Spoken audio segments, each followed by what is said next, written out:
Today we are talking of the necessary global health series number 40, and the comparisons between Australia and Central African Republic, CAR. It's like CAR. The life expectancy in Australia is far higher, 83 years. The life expectancy in Central African Republic is 51 years. So you can imagine the disparity, over 30 years apart. Something is wrong somewhere. Let's consider the individual and family health. In Australia, that is booming.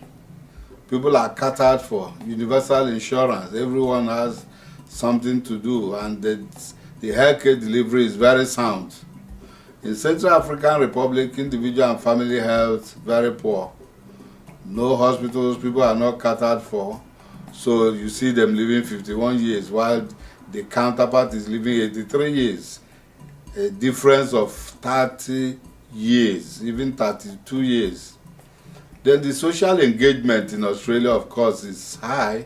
And that is why you have tourists, you have people visiting the country, have a lot of money being spent there, and people live well. The social engagement in Central African Republic is poor.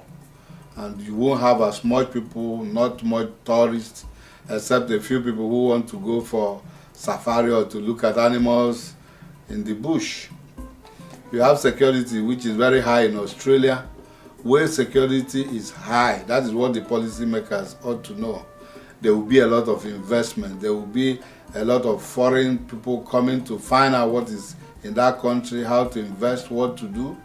But where you have security that is poor, like in Central African Republic, where people are killed, where people are kidnapped, where even tourists are subjected to one condition or the other, people will try to avoid such countries. That is why you see that kind of poor situation in the country, and people won't live long. Then take access to education. Of course, in Australia, people are well educated, more educated. Even when you have a lot of animals in Australia, snakes and the rest of them, that should have been driving away people, because these things are very well handled.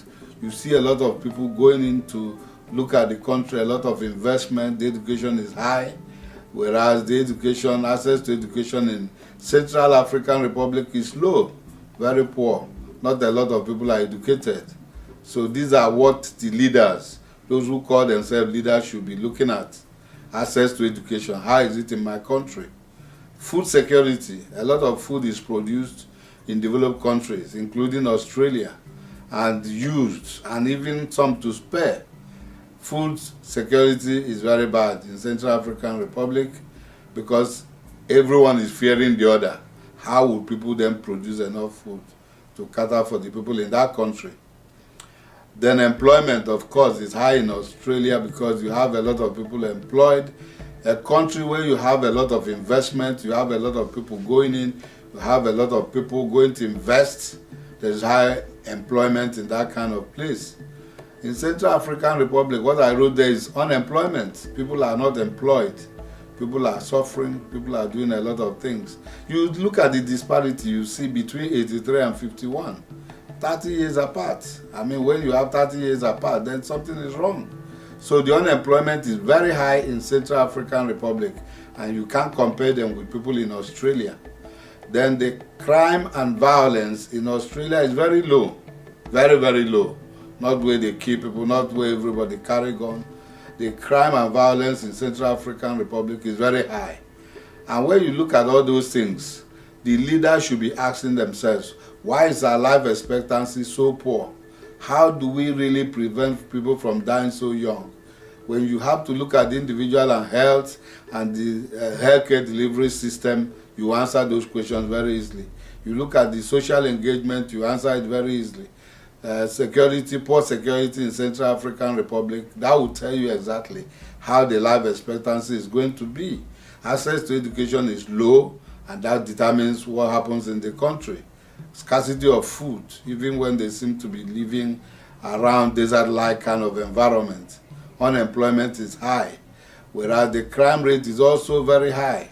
So when you look at those things, you see why they are staying 51 years and the people in Australia are staying 83 years. Because over there you have individual and families having good health, safe healthcare delivery system is sound, the social engagement is high, good security very high, access to education is there, the food security, they have a lot of food, people are employed, the crime and violence is low in Australia. So when you compare the two countries, you see why you have all this disparity. And that's exactly what is happening in these two countries. So I hope the policymakers, the leaders who want to vie for election and take up the mantle of leadership should look at the policies of these countries and see how they can help people in Central African Republic to live longer lives.